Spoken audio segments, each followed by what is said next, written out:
The Raptors lose to the Mavericks. Their defense concedes 139 points. Cooper Flagg goes off. So does Scottie Barnes, but it wasn't enough. Let's go to the film room. The only thing that's originally filmed is that Scottie. And I've studied older films and tried to figure out how I got that impression. I always get amazed when I'm in the cutting room. The unique thing about film is an art form exactly. is the editing. The Raptors gave up a ton of paint points to the Mavericks. The Mavericks' size allowed them to get into the paint frequently and get paint touches and create good offense for themselves. On this possession, Anthony Davis is on the low block by himself, isolated with Scottie Barnes, and D'Angelo Russell comes here to set a flare screen for Max Christie to pop out. There is miscommunication here between Grady Dick and Jamal Shead on this screen. D'Angelo Russell does a great job of putting pressure on Grady. And what should happen here is recognizing D'Lo cutting. RJ Barrett is supposed to step up here and stop this opportunity, which means that Jamal Shead, if that were to happen, would have to stop PJ Washington from cutting to the basket. And then Mamu would be forced to split the difference between these two guys above the break. Instead, what happens, it's not that. It's none of that. But wide open opportunity for D'Angelo Russell, who just bricks a layup. Same action here, 1-5 pick and roll that the Mavericks are trying to run. And I just want to illustrate how aggressive the Raptors' gap help is. So Ochai Agbaji is helping off of Klay Thompson here. You see on the weak side that Brandon Ingram is pinched in here off of Caleb Martin, which is fair. That's like perfect help principle here. As you see, Mamu is pointing to BI to stay in the corner and that he will be the help if Anthony Davis is rolling to the basket here. And that will force Ochai Agbaji, if Mamu is going to be the help, to split the difference between two good shooters in PJ Washington and in Klay Thompson. What happens is quite simply Ochai plays too aggressively and D'Lo makes a very quick pass to Klay Thompson, who is an elite shooter, 4-time champion, one of the best shooters of all time for a reason. This right here is just poor defense from Immanuel Quickley, who gets beat to his spots, and D'Lo is able to make him switch his hips, and he gets an advantage and just settles and goes downhill. And look, part of that is the Raptors scheme. You know, IQ is playing aggressively because he's trying to pressure the ball as much as possible, and there should be more help on these drives. In the second half, the Mavericks took complete advantage of the smaller IQ at the point of attack. This time, Cooper Flagg does a great job of getting downhill. Again, some purposeless pressure. I understand that Cooper Flagg has struggled against pressure so far as the point guard, but it's not a good day when he has to deal with it from a much smaller player. So he beats IQ to his spot, gets downhill, spins, and Jakob is forced to help on this drive. And guess what? A wide open alley-oop opportunity for Derek Lively. This time, Brandon Ingram in pseudo transition gets beat to get downhill. And I just want to show you how this forces second chance opportunities for the Mavericks. Jakob Poeltl and Scottie Barnes help out on this drive. Anthony Davis just attacks the weak side, and that's a second chance opportunity right there. Again, more ultra-aggressive coverage from the Raptors and their help defense. And so empty side pick and roll here between Cooper Flagg and Anthony Davis. Good screen by Anthony Davis. But now IQ is on Cooper's hip. He's got him in jail. Cooper has him in jail. There's not much that he can do here. So Scottie Barnes has to split the difference between the lob threat, that is Anthony Davis, and the driver in Cooper Flagg. Jakob Poeltl is here also to try and stop the drive. But again, it's just not enough. Wide open alley-oop. This sequence right here is just poor screen navigation from Quickley, who gets caught on a pin down and then a dribble handoff, and it creates a wide open opportunity for D'Angelo Russell. Quickley needs to be much quicker, no pun intended, on some of these actions. Another example of how aggressive this Raptors defense is trying to be and didn't succeed at doing so tonight. So it's a pick and roll between Anthony Davis and D'Angelo Russell. Empty side once again. They've got Scottie Barnes on Anthony Davis here because Scottie was doing a better job at it. and Jakob Poeltl on Najee Marshall. So Jakob is pinched in here to stop this pick and roll ball handler from getting downhill easy. But Najee Marshall now has a wide open lane to attack a closeout if he gets this ball. And that's exactly what happens. Najee gets that. Jakob is obviously too slow-footed to recover out to that. And because of that, Grady's helps on this drive. It creates an open opportunity for Max Christie. That is a bad closeout from Grady Dick. Max settles into a mid-range jumper. And because Jakob Poeltl is supposed to step up on this, again, it creates a second chance opportunity for the Mavericks, who get another opportunity and a three. Similar play design here, empty side for Anthony Davis in the post, and they're trying to front this. So they saw that Scottie Barnes was having some success in fronting Anthony Davis, and so Jakob is trying to front. IQ here gets caught trying to basically get his hand in the cookie jar and steal this ball from Anthony Davis. Klay Thompson does a great job of popping out here, recognizing that IQ is his man guarding him. So Klay gets up top here, flyby closeout from IQ, who's late on that. And again, Raptors defense is in rotation. IQ is late on the closeout to PJ Washington, and PJ Washington is a much bigger player. IQ gets bullied, and he gets to the basket. And this possession right here was an encapsulation of it all, exactly why the Raptors defense failed tonight against the Dallas Mavericks. So they try to pre-switch a couple of actions, they do, and the Mavericks go into a 1-3 pick and roll. BI believes that they're going to switch this pick, which they have been all night. If it wasn't a 1-5 pick and roll between Anthony Davis and a guard or a wing defender, they have been switching this action. So BI jumps to switch. IQ is late on the switch here. And what happens is Najee gets an opportunity at the basket. He is going to drive. Jakob Poeltl has to step up. Because Jakob steps up, either this could be a lob to an Anthony Davis or it could be a kick out to the corner here. What happens is that Najee Marshall decides to kick it out to the corner. It's a poor closeout from Emmanuel Quickley, who is late to recover. Max Christie attacks the basket. Jakob Poeltl is forced to step up once again, and it creates a 2-on-1 situation above the break between Najee Marshall and D'Angelo Russell. Brandon Ingram has to split the difference here at the best, and instead it creates a wide open opportunity for D'Angelo Russell above the break to knock down a three. And so the Raptors lost, and it was ugly, and a lot of that was because of how they played on the defensive end, especially in the second half. They got out-rebounded, they got dominated in the paint. All of the things that they wanted to do defensively completely failed.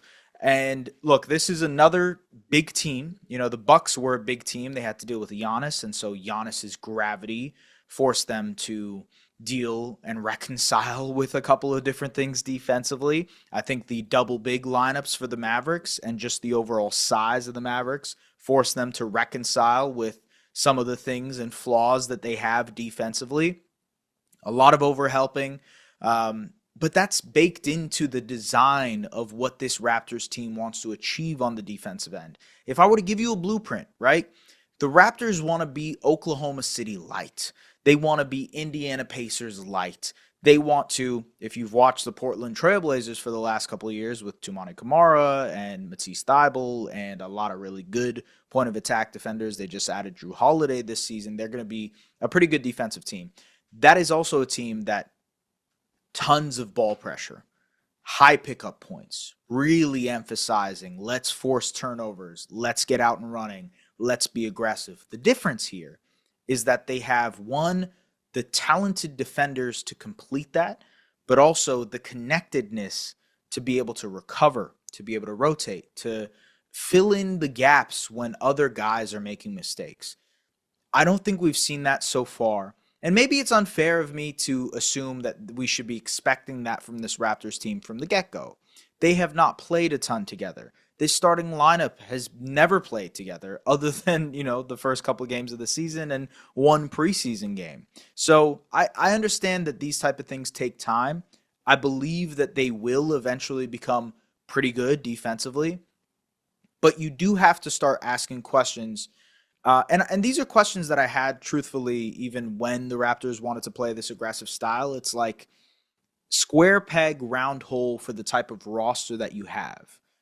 Emmanuel quickly, for all of his characteristics that he could have defensively, might not be successful in completing this type of defensive coverage. One that forces you to switch a bunch, one that forces you to rotate and recover a bunch, one that forces you to pressure the ball a bunch. And so it leads to blow-bys, and blow-bys lead to rotations, and rotations lead to either wide open shots or you're connected enough to nullify those wide open shots. And so it's sort of like a snowball effect for the Raptors defense.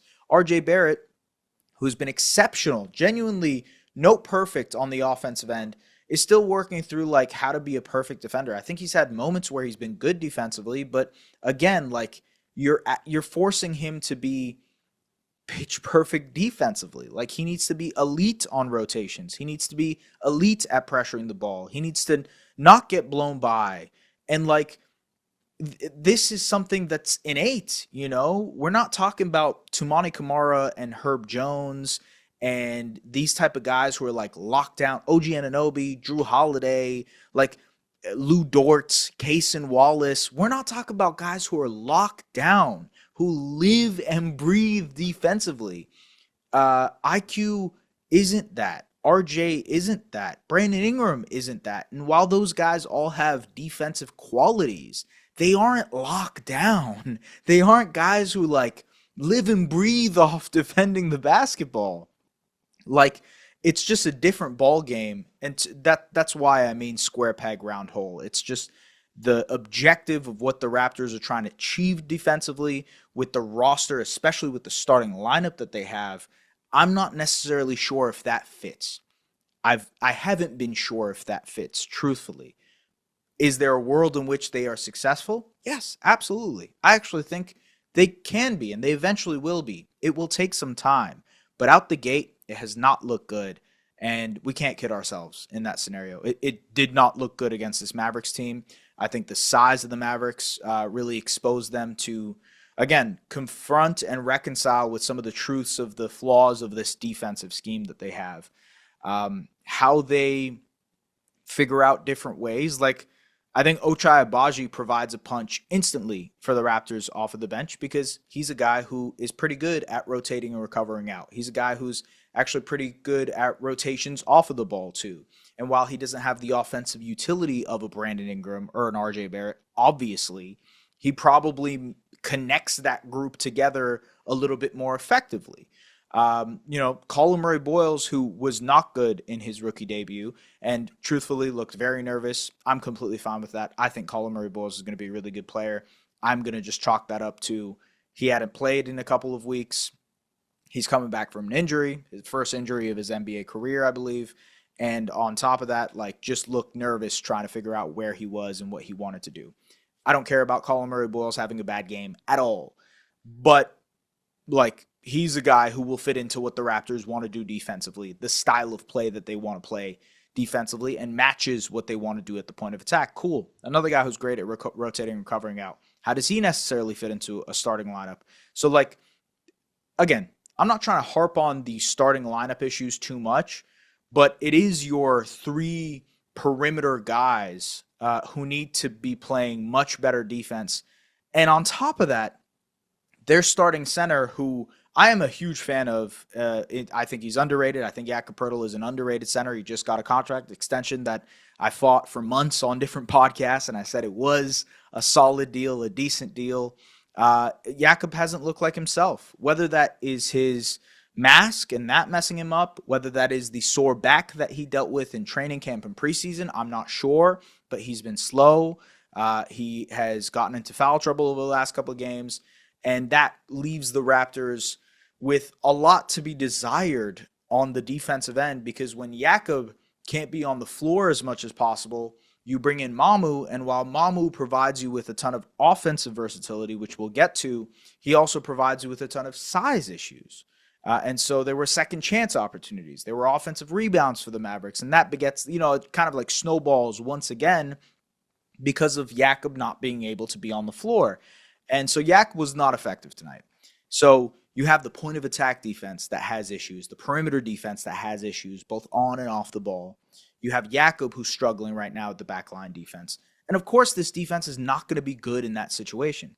Can they be better? Yes, I do think they can be better. Will they be better? I think it relies a lot on Emmanuel Quickley and Jakob Poeltl, truthfully, just playing better basketball. At the same time, I think their offense was not good or effective either. The Raptors' transitional lineups were more successful offensively too. And so there's a lot of moving parts for this Raptors team that need to be more successful. And they're doing a lot of learning on the fly right now. I don't want to give excuses. They haven't played together much. They're still trying to figure out what they are.